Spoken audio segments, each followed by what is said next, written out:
নমস্কার বন্ধুরা, আপনাদেরকে দেখাতে চলেছি আমরা কিভাবে আপেল চারা তৈরি করব। কলম গাছ কিভাবে আমরা করব সেটা আমরা ভিডিওতে আপনাদের দেখাতে চলেছি। চলুন দেখে নেওয়া যাক। তো প্রথমে আমরা দেখতে পাবো যে একটি ডাল নিয়ে নেব।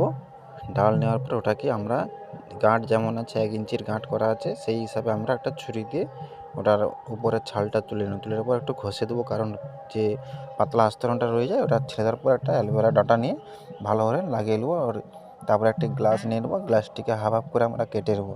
তো কাটার পরে আমরা ওর মধ্যে ঢুকে দেবো। ঢুকে দেওয়ার পরে আমরা টেপ দিয়ে যেমন আমরা প্রসেস করি তেমন আমরা প্রসেস করব। তারপরে আমরা নারকেলের পাউডার নিয়ে নেবো, অর্থাৎ ওই চোবড়ার যে পাউডার নিয়ে গ্লাসের মধ্যে ভরে দেবো। তো ভরার পরে আমরা দেখতে পাবো ওটা ভালোভাবে পরিপূর্ণ করার পরে 40 দিন পরে আমরা খুলবো। তো খোলার পর দেখবো শিকড় ভালোভাবে গজিয়েছে, অর্থাৎ গাছটি সম্পূর্ণভাবে কলম চারাতে পদ্ধতিতে আমরা সাকসেসফুল হয়েছি। তারপর আমরা কি করব, ওটাকে কেটে নেব। কেটে নেওয়ার পর আমরা কি করব, নিয়ে যেয়ে একটি টবের মধ্যে আমরা লাগিয়ে দেবো। টবের মধ্যে লাগানোর পর আমরা দেখতে পাবো ফলন হতে এসেছে। তো তোমাদেরকে দেখাচ্ছি, জল দিচ্ছে তো।